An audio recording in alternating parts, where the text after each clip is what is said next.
فيديو النهاردة هنتكلم عن كرتون بيتنبأ بحاجات بتحصل في الواقع، انتخابات وأوبئة وحروب وحتى تكنولوجيا قبل ما يخترعوها. واللي أغرب من كده إن كل ده بيحصل بعد ما المسلسل ما بيتعرض. واحنا هنتكلم عن التنبؤات المرعبة اللي ممكن تحصل في عام 2025. بس قبل ما نبدأ ما تنساش تعمل سبسكرايب لقناتنا لودي بتلخص أفلام، واكتب كومنت بتتفرج على الفيديو من أي بلد، ولايك لو عجبك الفيديو. كرتون سيمبسون مش مجرد مسلسل كرتوني، ده كرتون واحد من أطول وأنجح المسلسلات في التاريخ. في حلقة من مسلسل عيلة سيمبسون اتعرضت سنة 1993، الناس شافوها وقتها مجرد خيال ساخر. في الحلقة دي كان في فيروس قاتل اسمه انفلونزا اوسكا جاي من اليابان، والمشهد بدأ بواحد عامل في مصنع هناك بيعطس جوه كرتونة وهو بيجهز الشحنة، والكرتونة دي اتشحنت لأمريكا، ولما الناس فتحتها بدأوا يتصابوا واحد ورا تاني، والفيروس بدأ ينتشر بسرعة والناس بتنهار. نفس السيناريو اللي عشناه في كورونا، والأغرب إن الفيروس في الحلقة بيتنقل عن طريق الكراتين، ودي كانت واحدة من الطرق اللي كانت بيتنقل بيه في كورونا برضو. يعني احنا بنتكلم عن مسلسل كرتون مش بس بيتنبأ بحاجات حصلت بعد سنة ولا اتنين، دي بعد 25 سنة وبشكل شبه دقيق جدا. وتحديدا الحلقة 19 من مسلسل سيمبسون الموسم السادس اللي اتعرض سنة 1995، بنشوف كمان ليزا هي بتكلم خطيبها عادي من خلال الساعة، يعني مش موبايل ولا تليفون أرضي. كل ده سنة كام؟ سنة 1995. بس فجأة بعد 19 سنة بالظبط بدأت تظهر أول ساعة ذكية في السوق سنة 2014. المسلسل ده فعليا شاف المستقبل، يعني سبقوا الزمن وتوقعوا ان الساعة مش بس للوقت، دي كمان هتبقى وسيلة اتصال. وفي عام 1997 في حلقة من حلقات المسلسل ظهر مشهد ممكن يخلي شعرك يقف من الرعب. كانت الحلقة الأولى من الموسم التاسع، حلقة بعنوان The City of New. بارت كان ماسك مجلة وعلى الغلاف مكتوب رقم 9 أو رقم 9، وجنب صورة أبراج التجارة التوأم اللي في نيويورك. ولما تبص كويس على الصورة هتكتشف إن المشهد بيقول 11/9، يعني كأنهم بيتكلموا عن يوم 11 سبتمبر قبل 4 سنين كاملة اللي حصل في الأبراج. والموضوع موقفش هنا، هتتصدم من اللي هقولهولك. سنة 2000 بارت تو ذا فيوتشر، الحلقة 17 من الموسم ال11، فيها ليزا بتبقى أول رئيسة للولايات المتحدة وبتقول جملة أيقونية. الجملة دي بقت مشهورة جدا بعد فوز ترامب الفعلي في 2016.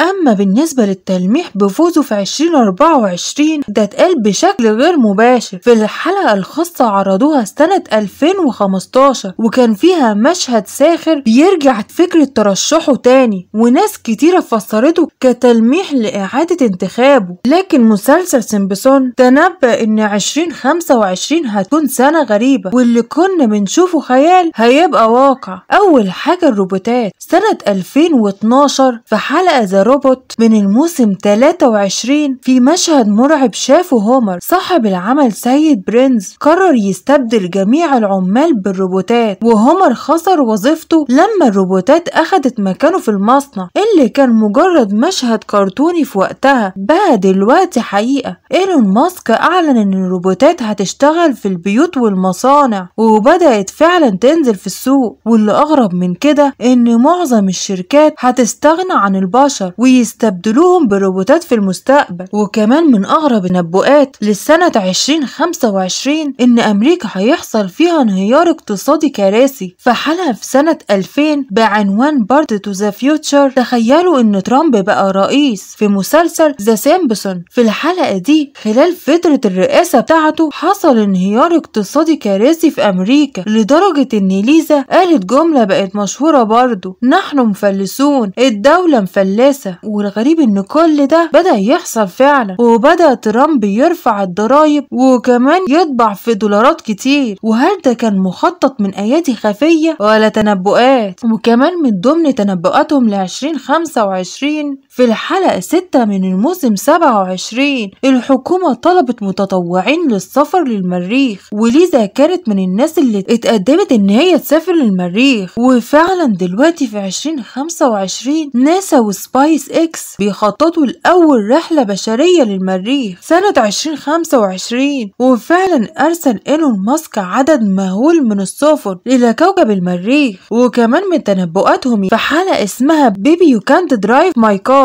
في حلقة من مسلسل عائلة سامبسون، هومر ركب عربية ذاتية القيادة وكل شيء كان تمام لحد ما العربية بدأت تتصرف بغرابة، رفضت تقف بيه ومشيت بهومر في كل مكان بالعافية. هومر اتحبس جوه العربية، وده فعلا حصل سنة 2025. راجل حقيقي في أمريكا اتحبس جوه عربية ذاتية القيادة. الراجل طلب ينزل من العربية ما نفذتش طلبه وفضل جواها مرعوب لحد ما فرق الإنقاذ جت وطلعته. يعني الكرتون اللي كنا بنضحك عليه يمكن يكون شايف حاجة جاية محدش متخيلها. ولو كنتوا فاكرين ان دي كانت كل التنبؤات فاستعدوا، في التنبؤات تانية ممكن تصدمكم اكتر هنتكلم عنها في الفيديو الجاي. ولو حابين تكتشفوا على كل تنبؤاتهم ما تنساش تعمل لنا سبسكرايب لقناة لودي بتلخص افلام، وتوصل الفيديو لاكبر عدد من اللايكات، وتكتب لنا في كومنت بتتفرج علينا من اي بلد. اشوفكم في الفيديو جديد.